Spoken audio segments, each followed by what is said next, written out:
Apabila ada orang yang tidak menerima hasil muktamar Nahdlatul Ulama lalu membawa-bawa nama Mbah Hasyim, itu adalah penipu ulung.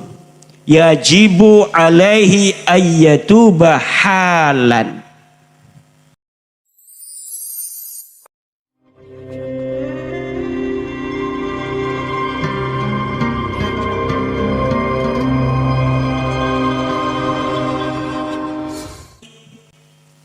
Telah mentakdirkan saya untuk dapat bersilaturahmi dengan seluruh keluarga besar Mejagung,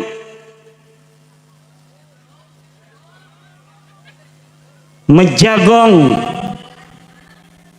ya Mejagong, Randu Dongkal, wabil khusus keluarga besar Pondok Pesantren Nurul Quran. Tanpa takdir Allah, kita tidak akan berjumpa. Angin begitu bersemilir. Malam hari ini menunjukkan kesejukan. Panas kemarin, malamnya panas bagi ketua LDNU dan Kiai Lukman Hakim, tapi Allah tunjukkan malam hari ini kesejukan, rahmat, cinta kasih Allah datang pada kita semua.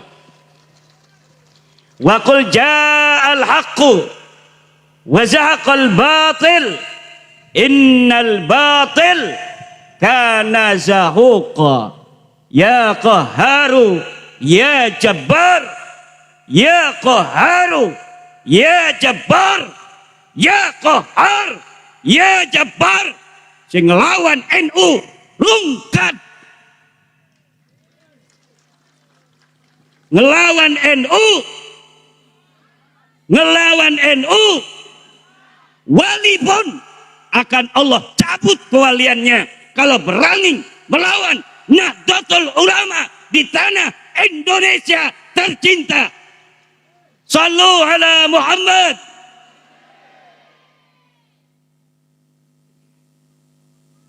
Salawat dan salam mari kita sanjungkan kepada baginda alam, kekasih hati, ayah al-Batul, kakek dari Hasan, kakek dari Husain, kakek daripada Ali Zainal Abidin, kakek daripada Muhammad Al-Baghir, kakek daripada Ja'far As-Sadiq, kakek daripada Ali Al-Uraidi, kakek daripada Muhammad An-Naqib, kakek daripada Isa An-Naqib, kakek daripada Ahmad bin Isa, kakek daripada Muhammad, kakek daripada Ali,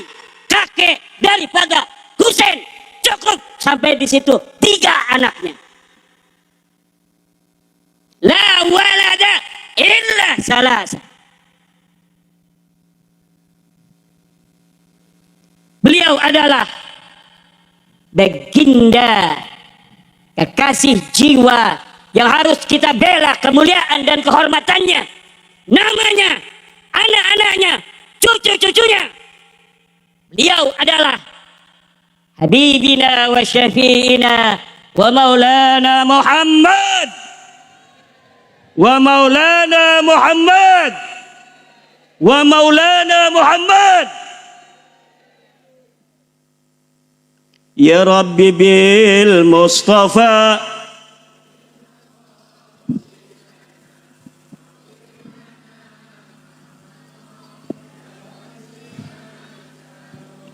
Ya Rabbi bil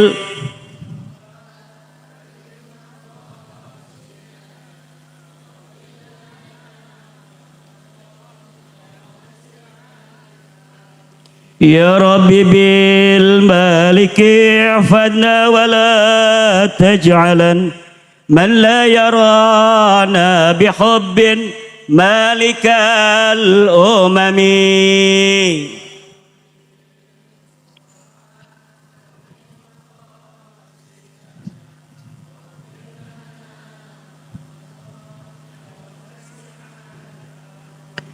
يا رب برحمة ارحمنا ولا تعطيا سبيلا للأعداء لتفريق الرحم.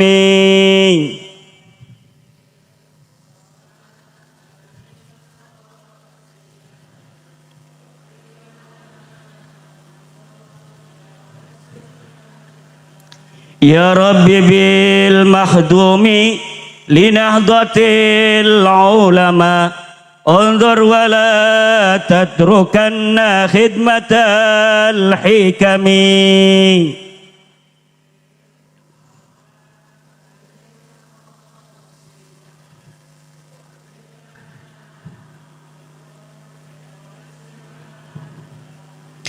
يا رب بالقاسم اقسم لجمعيتنا قسما على جميع الأعداء يحتكمين.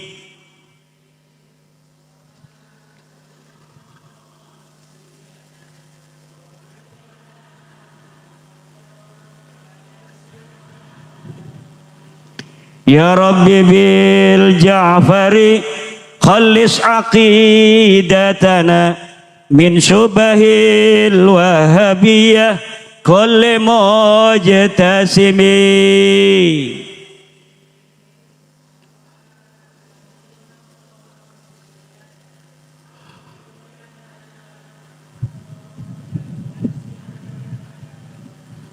يا رب بالعين اجمع كل حبيب لنا تحت ظل واحد مبارك اللقم.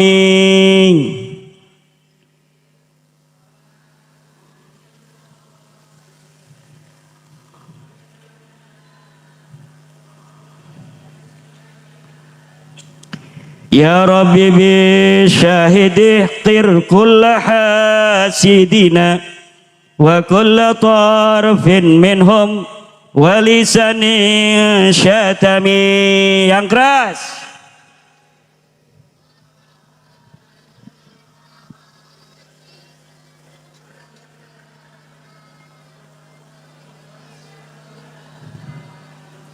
يا رب بالعمر سعد ما طلبنا سهل به وارضيا يا واسع الكرم.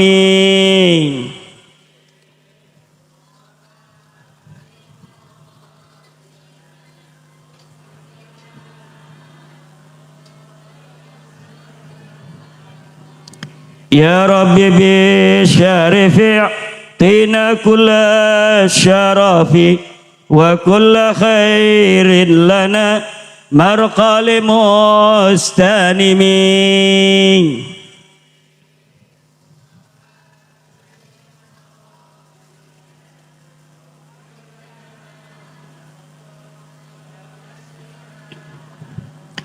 يا رب بالنواوي ارحم مشايخنا وعطرنا قبورهم بالنعم.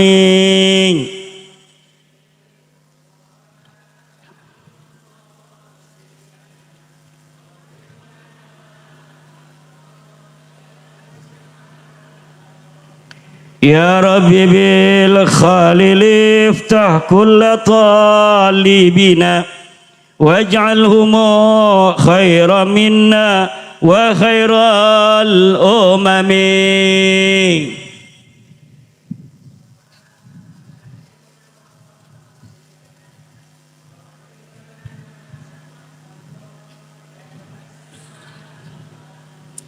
يا رب بالهاشم اقبل كل ما دعونا salatuhu wassalam li akramil umami.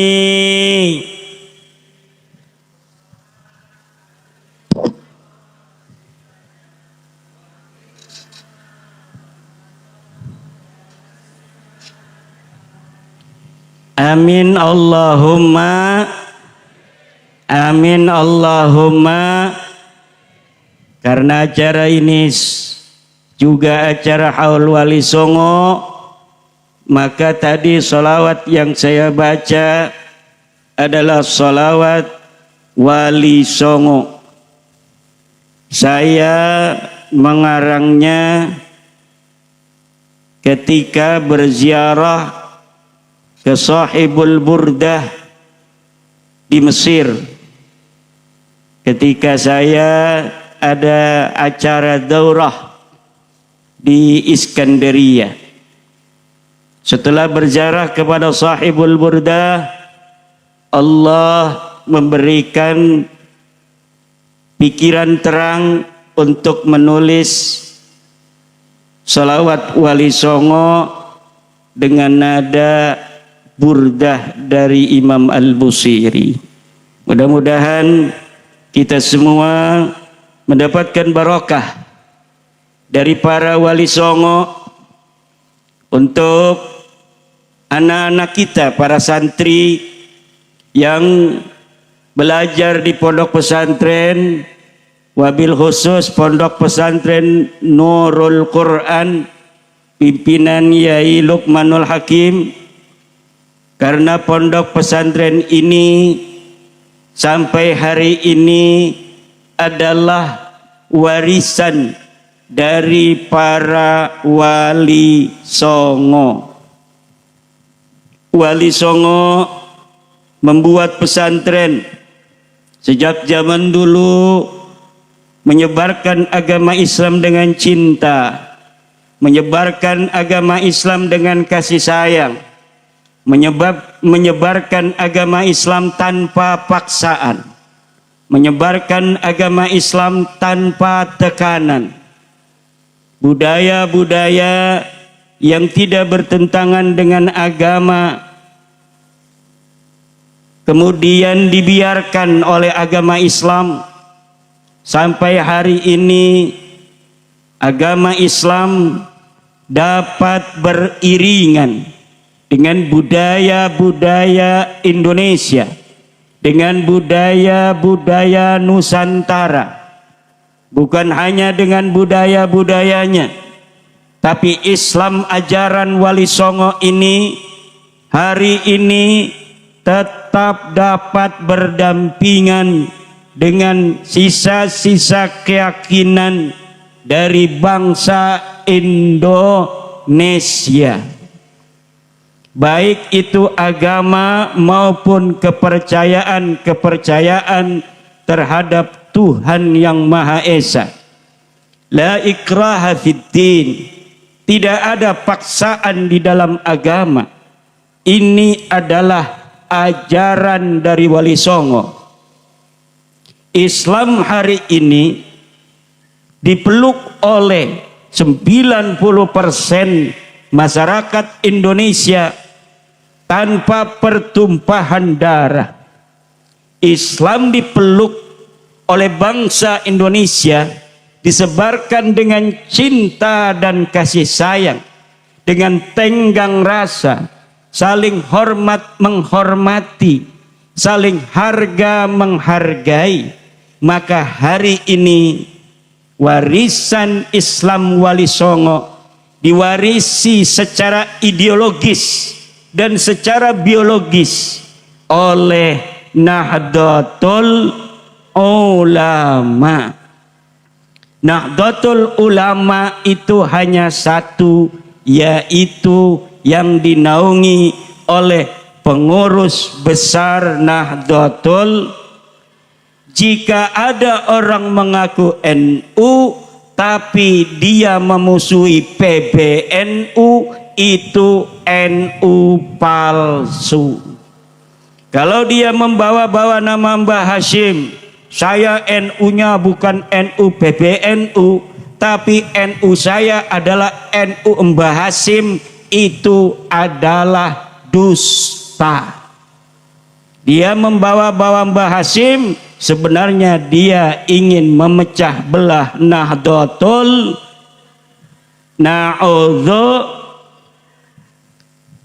Doa Mbah Hasim selalu bersama hasil muktamar.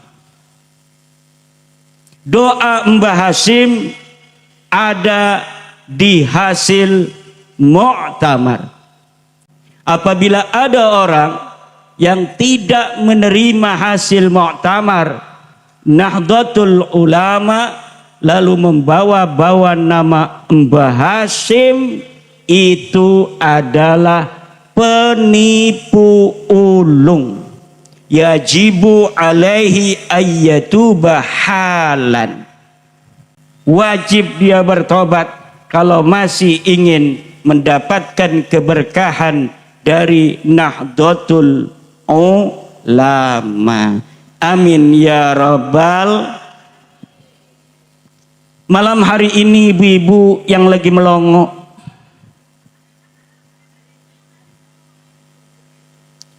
acara khatmil Quran, khatmi jami'id durus wa tahfidil Quran litullabi al-ma'hadil islamiyyi li tahfidil Quran Nurul Quran alladhi kana fi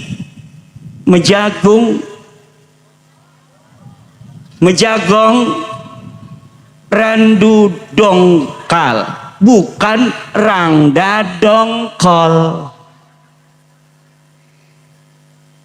Rangda Dongkol mah yang di PHP terus nggak dikawin-kawin. Betul? Coba yang janda ngacung. Ngacung, saya mau doain nih. Ngacung. Janda yang di atas, yang di bawah 30. Janda yang di atas 30. Udah, insya Allah dapat suami yang soleh. Amin. Yang banyak duitnya. Udah soleh, banyak duit. Ibu bapak hadirin ma'asyiral muslimin rahimakumullah. Para santri mana? Para santri. Para santri putra yang ganteng-ganteng. Para santri putri yang cantik-cantik. Tapi ganteng dan cantik itu bukanlah standar kemuliaan. Al-jamalu laysa fil wajhi. Al-jamalu nurun fil qalbi. Kecantikan bukan ada di wajah. Kecantikan yang sesungguhnya adalah di dalam hati. Cahaya yang ada di dalam hati. True beauty is not in the face, but true beauty, the lights in the heart. Ngerti nggak? Banser ngerti nggak? Ini mana Banser ini? Tadi saya masih duduk baris kayak Gatot Kaca. Saya nggak ada, dia ngerokok. Banser! Dari tadi pengen ngerokok katanya.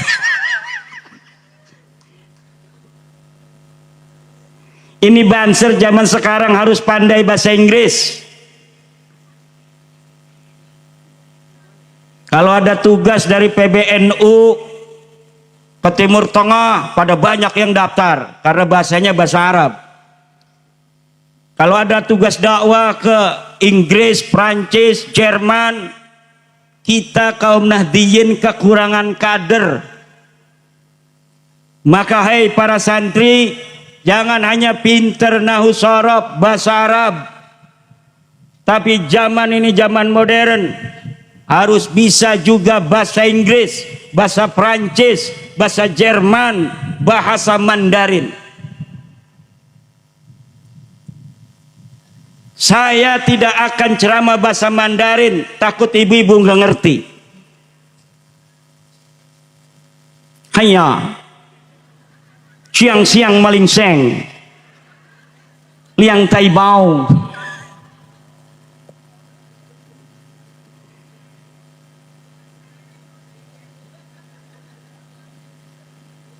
Hadirin ma'asyiral muslimin rahimakumullah. Al-Quran diturunkan oleh Allah subhanahu wa ta'ala dari mulai Al-Fatihah sampai An-Nas. Di dalamnya ma huwa syifa wa rahmah. Di dalam Al-Quran itu ada kesehatan, ada obat, ada kesembuhan. Orang yang sedang punya penyakit encok, liver, diabetes, kencing manis, hidung tersumbat, asam urat, apalagi kanker, kolesterol, semua obatnya ada di dalam Al-Quran.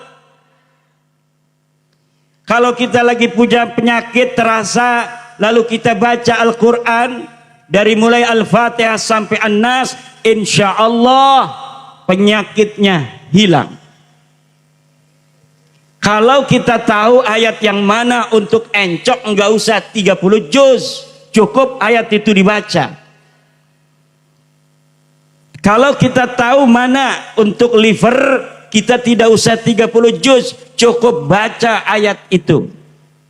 Tapi orang yang tidak tahu ayat yang mana untuk sakit kepala, ayat yang mana untuk encok, ayat yang mana untuk liver, tidak boleh. Tidak, kita kalau ingin sembuh tanpa dokter harus baca Al-Quran dari Al-Fatihah sampai An-Nas.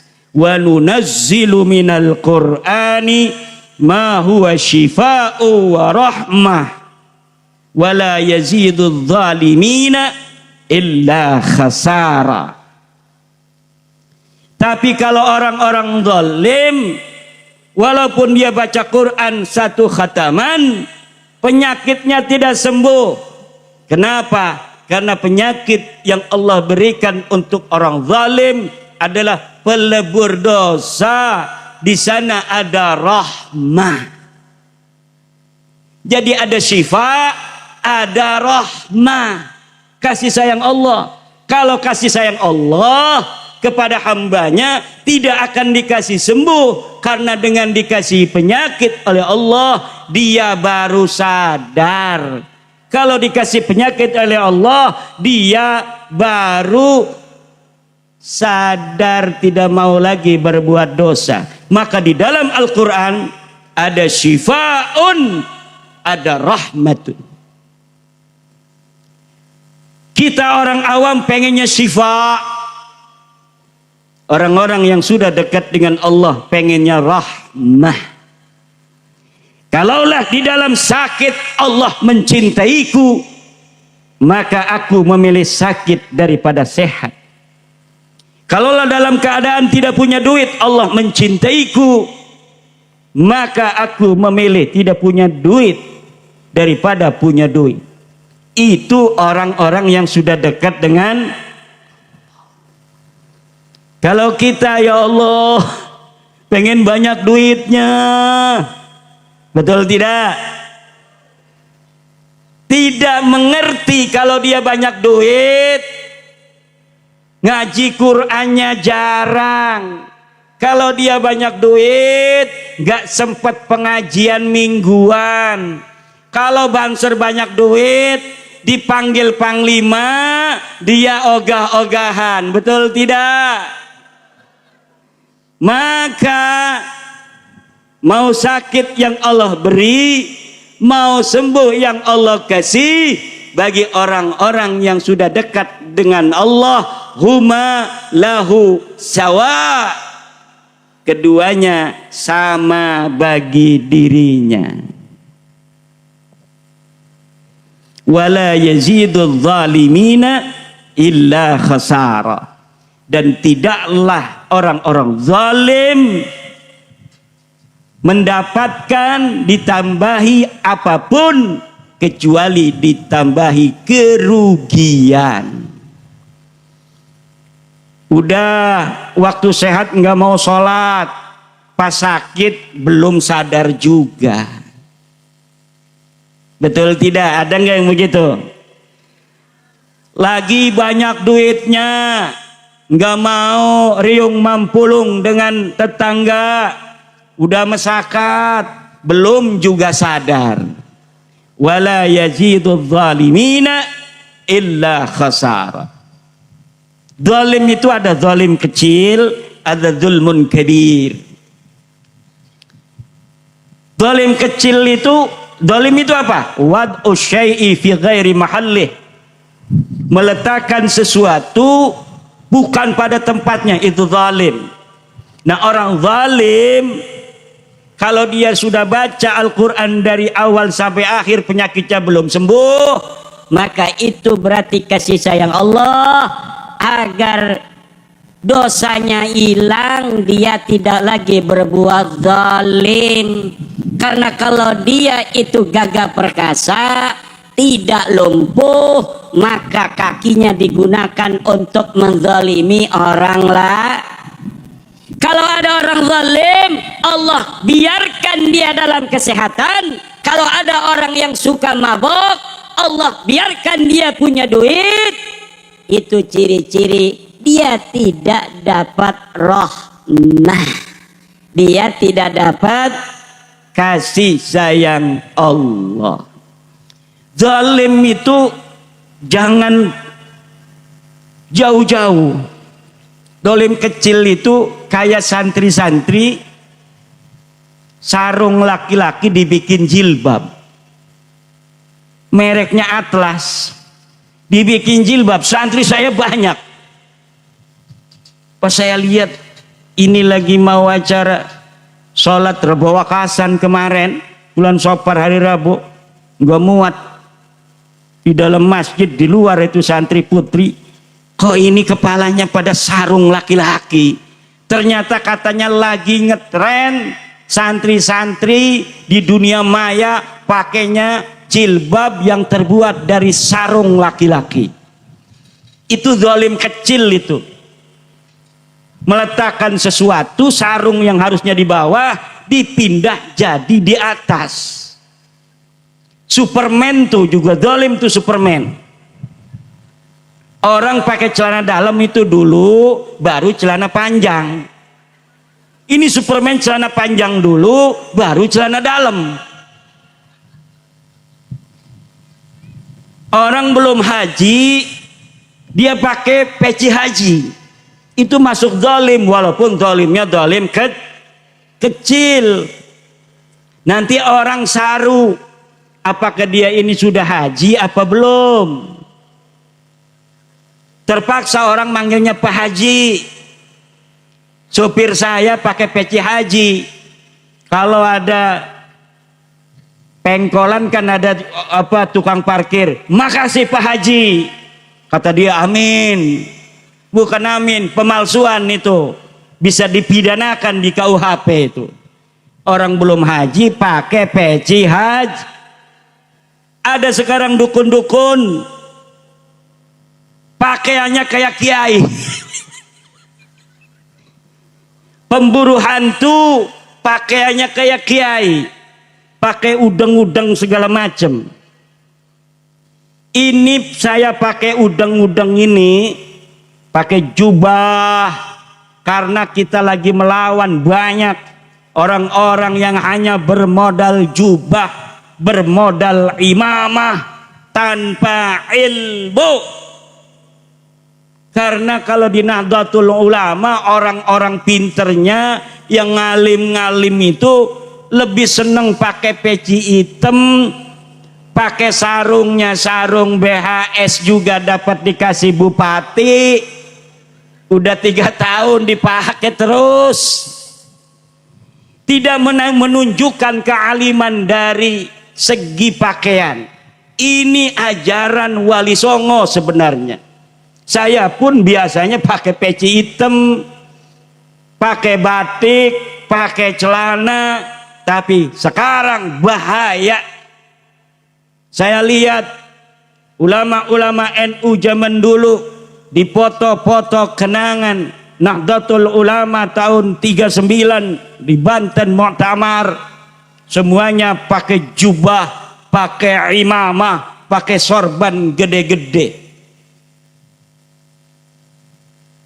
Sekarang orang-orang alim di PBNU itu yang pakai peci, pakai celana doang, alfiahnya ngelotok, hadisnya hafal banyak, bukan hanya ilmu fikih, usul fikih, bahkan mungkin sudah balagu rutbatal ijtihad, tapi dalam pakaian biasa-biasa saja. Itu akhlak bagus. Apalagi kayak guru kita bersama Gus Baha, pecinya udah miring, rambutnya kelihatan, digulung. Itulah ulama Nahdlatul Ulama yang penuh ketawaduan. Tapi orang-orang awam ternyata salah zaman sekarang dalam menilai. Disangkanya kalau orang sudah pakai imamah, kalau dia sudah pakai jubah, kalau dia sudah pakai sorban besar, dia ulama besar. Orang awam tidak tahu, tidak bisa mengukur bagaimana kealiman seorang ulama. Akhirnya para ulama-ulama yang tidak memakai pakaian ulama tidak dihormati dan tidak dimuliakan. Sedang semuanya, kurang alim apa Gus Yahya Sakup, tapi pakai celana, pakai baju biasa, pakai pecinya hitam, disangkain bukan orang alim oleh orang-orang awam. Yang tahu kealiman Gus Yahya cuma para ulama. Sedangkan para ulama sedikit, orang awam banyak. Kiai Said Aghil Siraj pakaiannya biasa-biasa saja. Sekarang jadi banyak orang-orang awam yang mengidolakan orang yang hanya bermodal jubah, orang yang hanya bermodal imamah. Maka harus ada sebuah pemikiran juga bahwa kita memang harus tawadhu. Itulah ajaran dari Wali Songo. Bukan hanya tawadhu dalam menyembunyikan ilmu para Wali Songo. Wali Songo pun tawadhu dalam menyembunyikan nasabnya yang mulia. Kiai-kiai kita, Kiai Luqman Al-Hakim, saya todong tadi, nasab kiai coba kemana? Gelagapan, nggak tahu, belum pas. Itu kenapa? Karena memang tidak biasa kita orang Nahdlatul Ulama, murid-murid Wali Songo berbicara nasab. Walaupun nasabnya sahih, jiddan. Orang-orang yang bernasab palsu akhirnya yang dimuliakan. Orang-orang yang tidak nyambung akhirnya yang dihormati. Yang berhak akhirnya disepelekan karena tidak pandai di dalam mengiklankan diri, tidak pandai dalam marketing. Kiai-kiai NU alim. Kalau saya lagi rapat LBM, Lembaga Bahsul Masail PBNU, saya diem aja. Kenapa? Cukup sudah diwakili oleh kealiman para teman-teman di Lembaga Bahsul Masail. Orangnya biasa-biasa saja. Kadang-kadang itu cucunya Mbah Khalil nggak pakai peci, datang ke PBNU, Lembaga Bahsul Masail, nggak pakai peci. Tapi kalau sudah bicara tentang kitab kuning, bicara tentang albiyah, bicara tentang qawaid al-fiqhiyah, bicara tentang ilmu balaghah, rata habis semuanya. Inilah Nahdlatul Ulama, kaya akan orang-orang alim, orang-orang ikhlas, orang-orang yang betul-betul berjuang demi agama walaupun tanpa namanya disebutkan. Kebaikan ini tidak boleh hilang. Saya yakin para orang-orang awam bangsa Indonesia sampai hari ini beragama dengan benar. Tidak ada bengkok dalam beragama. Karena punya guru, para ulama-ulama yang ngajar di pesantren, yang ngajar di masjid, yang ngajar di musola, yang ngajar di surau-surau, menasah dengan cinta dan keikhlasan, sehingga yang tumbuh dari hati sampai kepada hati, yang muncul dari keikhlasan akan berbuah barokah. Jangankan yang alim di Indonesia, orang-orang awamnya taat menyembah kepada Allah Subhanahu. Inilah ajaran kebaikan Wali Songo yang penuh dengan kebarokahan. Ajaran kesucian Wali Songo dan kebarokahannya yang sudah muntasyar, yang sudah terbukti, tidak boleh dikalahkan dengan ajaran-ajaran agama dalam bingkai marketing belaka, dalam bingkai kedustaan, dalam bingkai cerita-cerita fiksi, dalam bingkai ketidakikhlasan. Ki melongo-melongo ki apa jalan nih? Apa turung dimai kue? Hah? Emangnya teka merene pengen kue? Teka merene harap ngaji apa pangan kue? Atuh harap ngaji maju ngomong-ngomong kue. Ngaji ngomong-ngomong kue. Ibu-ibu ngelonjor nang apa sih kile?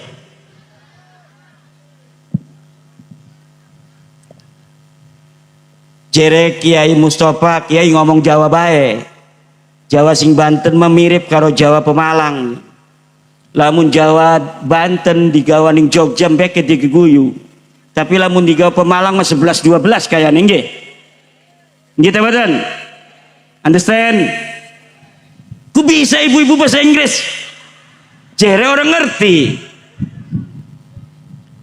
Ana Bansor Gagah Perkasa. Wis kuliah S1 lulus bahasa Inggris, sing ngerti cuma I love you. I love you, you love me, kita berdua lap-lapan. Liane orang ketemu. Hadirin ma'asyiral muslimin rahimakumullah.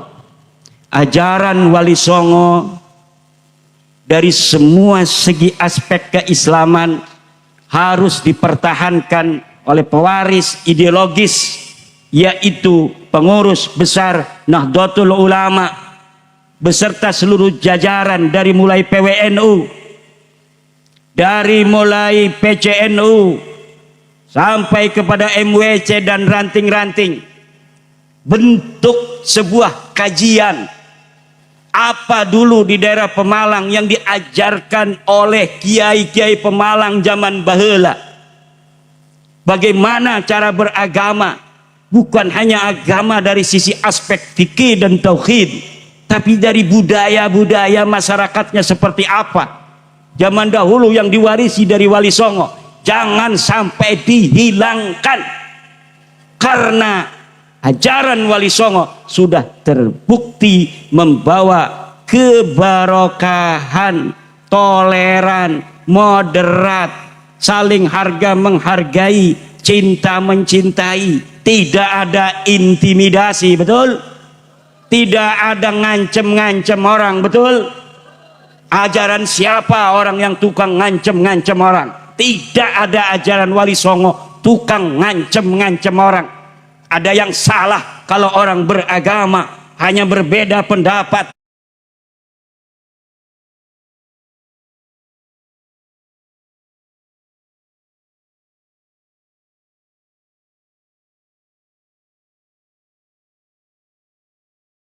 kemudian ngancem-ngancem orang.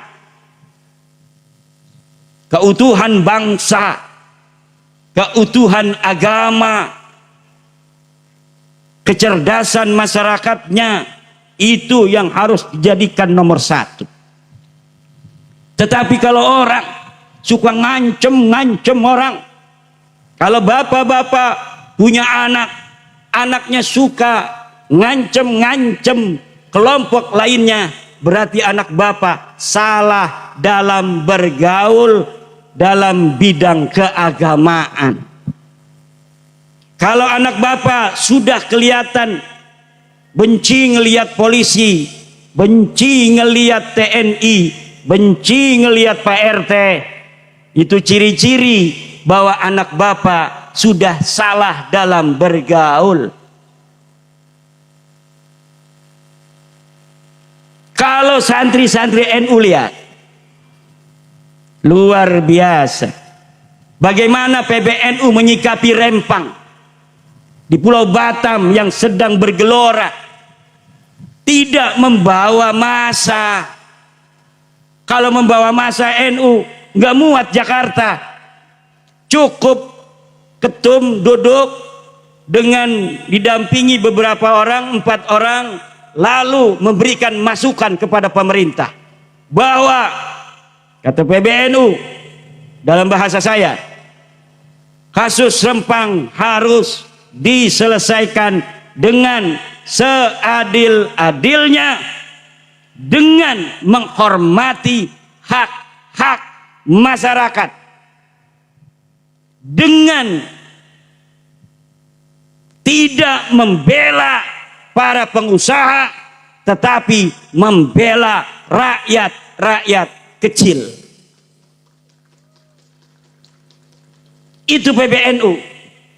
Dikutip hasil Muktamar Lampung bahwa merampas hak rakyat menurut Muktamar Nahdlatul Ulama di Lampung hukumnya haram. Pembangunan harus tetap berjalan, prosedur yang ditempuh harus tetap ada, tetapi jangan sampai merugikan rakyat kecil. Itu kata PBNU. Tanpa caci maki, tanpa teriak-teriak di jalan, itu bisa diterima oleh pemerintah. Dan pemerintah sekarang sedang berusaha sekeras mungkin agar kasus Rempang yang melibatkan para pengusaha, dan di situ ada rakyat-rakyat yang merasa teraniaya, dapat kemudian merasa hak-haknya dibela oleh pemerintah, bukan hanya kepada pengusaha-pengusaha, tetapi tetap investasi yang hasil duitnya untuk bangun jalan di Mejagong, yang hasil duitnya untuk menggaji para polisi, menggaji TNI untuk menjaga kita. Kalau nggak ada polisi, acak-acakan di kita. Betul tidak? Untuk menggaji guru-guru SD, untuk menggaji pegawai-pegawai kelurahan, untuk menggaji pegawai-pegawai kecamatan, pegawai-pegawai kabupaten. Dari mana duitnya? Kalau tidak dari hasil pembangunan. Betul tidak? Tetapi pembangunan yang hasil duitnya juga untuk membangun, investasi yang untuknya juga untuk membangun, jangan sampai mengabaikan hak-hak rakyat kecil untuk mendapatkan fasilitas tanah dari negara. Inilah Nahdlatul Ulama. Laukna benang caina herang, ikannya dapat, airnya tetap bening. Ini akhlaknya siapa? Akhlaknya kiai-kiai Nahdlatul, bukan malah membuat panas rakyat, Ini pemerintah zalim, ini pemerintah tagut. Rakyat, hei rakyat, kalian telah dirampas hak-haknya. Hei rakyat, kalian telah ditipu, kalian telah dibohongi. Tegir. Itu namanya ngompor-ngompori rakyat, betul tidak? Hei rakyat Rempang tanah Melayu, kalian sekarang sedang dijajah. Kalian harus melawan. Ini waktunya berjihad. Takbir. Dianya nggak ke sana. Betul tidak? Jangan sampai begitu. Itu bukan akhlak Nahdlatul Ulama. Akhlak Nahdlatul Ulama adalah bagaimana mengiringi pemerintah dalam kebaikan, menasehatinya kalau dilihat ada yang kurang lurus. Pemerintah sekarang ini mungkin berpikir ini sesuai prosedur dari yang ditandatangani dalam kesepakatan MOU tahun 2004. Kemudian ada orang yang menempati penduduk asli, tapi banyak juga pendatang-pendatang yang tidak berhak. Mungkin benar, tapi ingat pemerintah, tugasnya pemerintah mengayomi seluruh bangsa Indonesia dan tumpah darah Indonesia.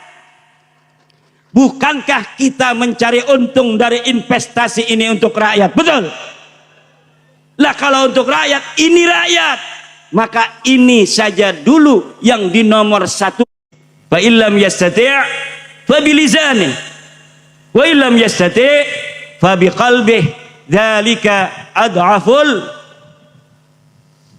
Siapa orang yang melihat kemungkaran, rubah dengan tangannya. Ini yang rubah tangannya ini siapa? Polisi, tentara kalau ada musuh dari luar negeri. Kalau musuhnya bukan luar negeri, tentara ngopi-ngopi aja. Karena tentara diciptakan oleh negara Indonesia untuk menjaga ketahanan dan pertahanan negara. Kalau masalah keamanan, orang mau ngaji, ada kiai mau ngaji, diancem-ancem nggak boleh ngaji, kayak PKI, itu urusannya polisi. Keamanan namanya, betul tidak? Kalau urusan keamanan kiai, itu urusannya banser. Kalau kiainya merasa tidak aman, bansernya bisa jadi masuk neraka.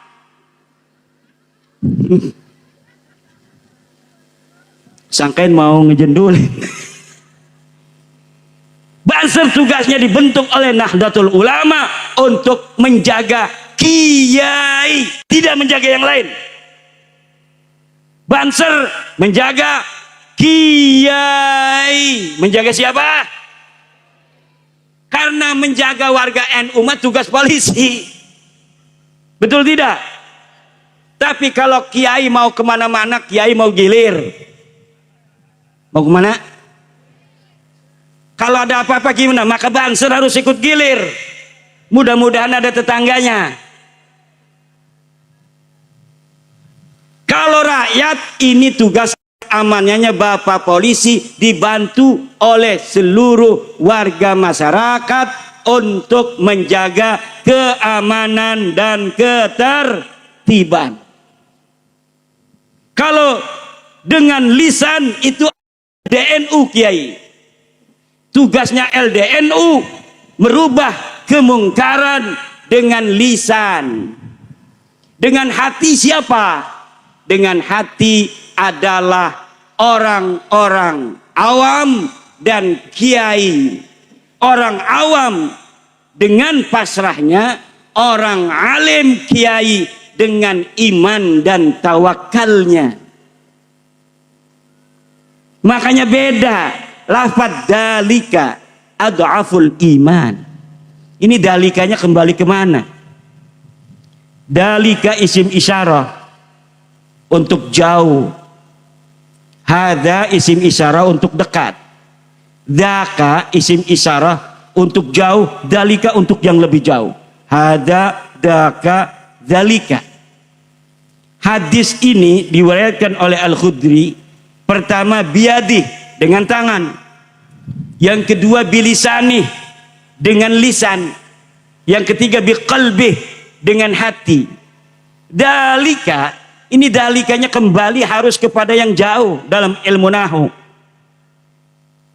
Kalau kembali kepada bil qalbi, biqalbihi, maka ini harusnya hada adhaful iman.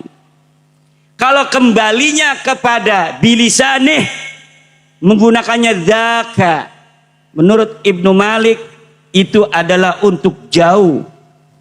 Kalau kembalinya kepada biadih, menggunakan tambahin lam, dzalika li ta'kidil bu'di bil kafi harfan duna lamin aw ma'ah wal lamu in qaddamtaha mumtani'ah.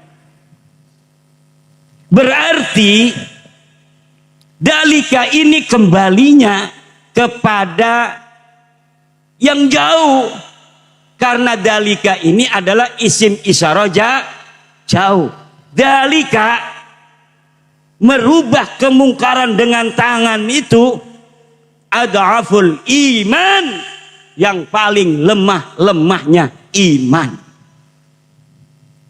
Jadi para kiai orang pada karoning Sahih Muslim syarahe dalikan ning Sahih Muslim kembalinya kepada biqalbihi, merubah kemungkaran dengan hati itu adalah lemahnya iman. Imam Nawawi pun begitu, ulama-ulama lain begitu. Ini Imaduddin dari Banten beda aja. Ya beda ndak apa-apa, tapi ada dalilnya. Dalilnya apa? Dalilnya ilmu nahu. Waladal bu'din tiqa bil kafi harfan tuna lamin aw ma'ah wal lamu in qaddamtaha mumtani'ah. Kalau pakainya dalika, kembalinya isyarah kepada yang jauh. Kalau pakainya hada, kembalinya pada yang dekat. Ini yang dekat dengan dalika mana? Fabi qalbih. Sedangkan dalikanya yang jauh. Yang jauh mana? Fabiyadi. Fal yughayyirhu biyadi. Maka yang merubah kemungkaran dengan tangan, menurut saya boleh berbeda. Gimana? Itu adalah orang yang merubah kemungkaran dengan tangan. Kenapa? Karena urusan merubah kemungkaran itu suatu hal, tingkatan iman itu hal lain. Jadi tertib orang untuk merubah kemungkaran pertama dengan tangannya. Kalau tidak mampu dengan lisannya, kalau tidak mampu dengan hatinya. Udah cukup sampai di situ. Dalika adhaful iman, ini hal lain. Ingin menerangkan tentang tingkatan iman, bahwa orang yang merubah dengan tangannya itu selemah-lemahnya iman. Ada kiai, ada banser.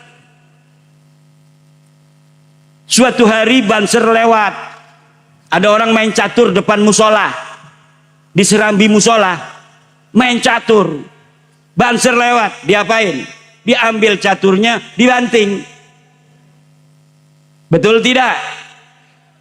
Suatu hari lagi main catur lagi pemuda, ada kiai lewat habis ngeriung bawa berkat. Kira-kira kiai mau kayak banser itu enggak? Ngambil catur langsung caturnya dibanting? Tidak. Bisa jadi yang lagi main catur dikasih berkat. Itu kira-kira tinggian imannya kiai apa tinggian imannya banser? Kiai. Jabatan. Lah ini pikirkan. Ini bukan ajaran sesat. Ini ada dalilnya. Hei, Ki Imad, kalau ngaji jangan pakai nahu doang dong. Tapi pakai ilmu balaghah. Dalika di situ majaz. Maknanya hada. Seperti di dalam Al-Quran, alif lam mim dzalikal kitab, maknanya ditafsiri oleh mufassir ay hadzal kitab, dzalika bimakna hadza. Al aslu fil kalami al haqiqah, idza tumkinul haqiqah fal aula al haqiqah. Asal dari kalam itu adalah haqiqah. Kalau masih memungkinkan haqiqah, kasih makna haqiqah. Kecuali maknanya sudah tidak mungkin, maka kalam dimajazkan. Seperti aku melihat macan megang emik di atas panggung dikawal oleh dua banser yang mulia. Itu qarinahnya sudah tidak bisa makna hakikat macan itu. Tapi kalau dalika ad'aful iman, itu masih bisa dihakikatkan. Tetapi jangan sampai ini dianggap saya menyalahkan para imam-imam pensarah hadis Muslim. Nyala-nyalain pensarah hadis Muslim. Dalikanya dimaknain, ditafsiri oleh pensarah hadis Muslim kepada biqalbihi adhaful iman. Ya boleh-boleh saja, namanya ini pendapat. Kalaulah pemerintah harus merubah dengan tangan, coba kalau ada orang demo yang nyengsarain masyarakat sekitar, polisi tidak bertindak dengan tangannya, itu kekacauan yang lebih besar akan terjadi. Maka dengan tangan itu adalah tugas pemerintah, tugas Pemda, tugas Pemprov, tugas Pemkot, dan aparat-aparat lainnya. Kalau dengan lisan itu tugasnya penceramah, tugasnya para LDNU. Kalau dengan hati ada dua orang. Pertama adalah masyarakat kebanyakan dengan pasrahnya, tawakal nggak bisa, dia pasrah, udah mungkin begini, kalau kita ngelawan nggak bakal kuat. Kalau kiai dengan iman dan tawakalnya kepada Allah, kiai itu kadang-kadang sama santri aja nggak marah. Saya punya guru, kalau ngaji santrinya tidur semua, nggak pernah ngebangunin. Itu dengan hati, apakah itu selemah-lemahnya iman? Tidak. Itu sekuat-kuatnya iman, karena kiai yakin kalau mau jadi kiai tetap jadi kiai walaupun ngajinya tidur. Tapi kalau orang kiai yang galak, santri pada turu setan sila, kiai ngaji sila turu kabeh, dengan lisannya itu imannya agak kurang. Dia masih harus ada yang namanya iktisad.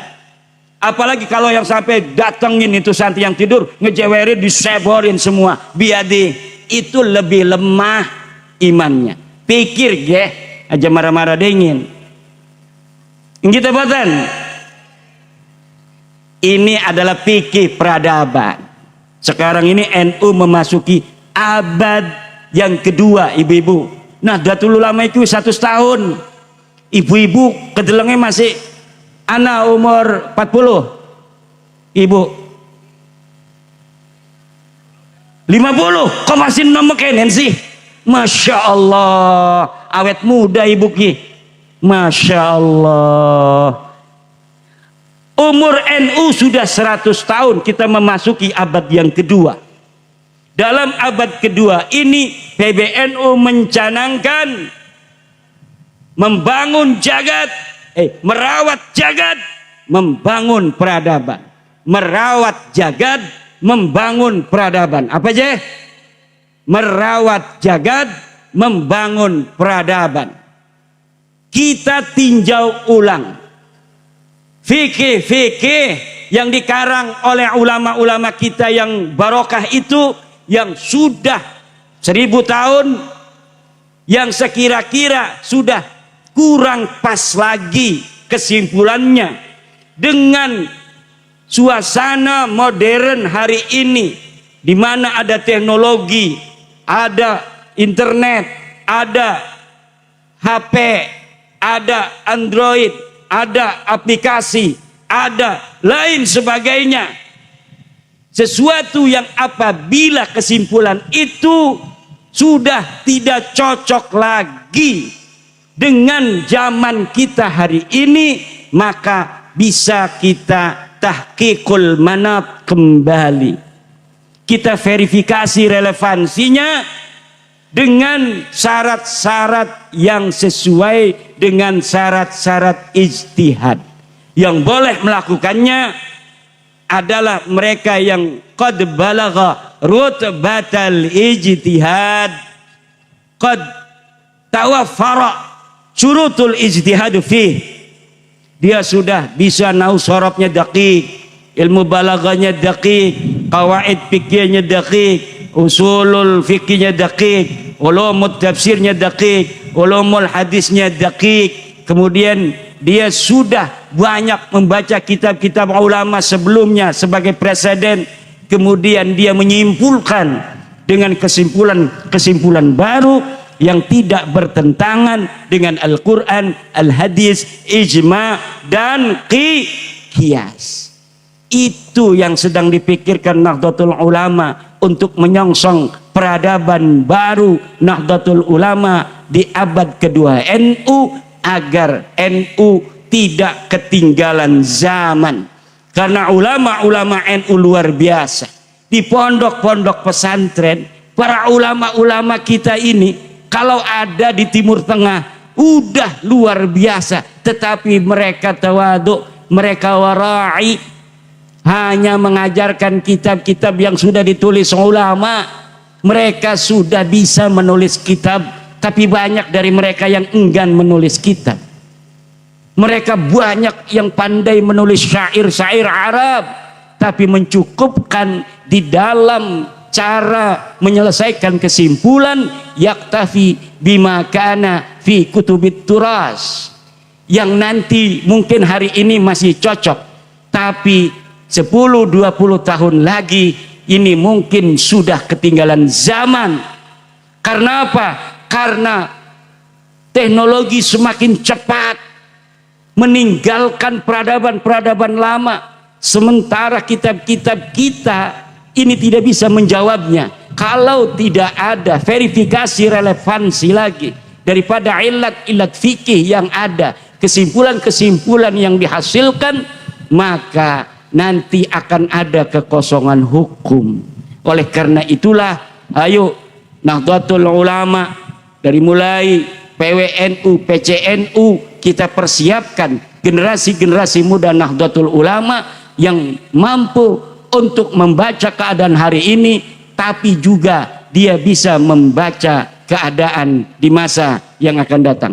Mudah-mudahan kita penuh barokah, pondok pesantren Nurul Quran, mudah-mudahan Allah berikan keberkahan, santrinya ribuan, gurunya panjang umur, nyainya sobar, guru-gurunya, staf-stafnya semuanya banyak duitnya, dan semakin nambah keberkahannya. Dan keberkahan bagi pondok pesantren Nurul Quran adalah keberkahan untuk masyarakat sekitarnya.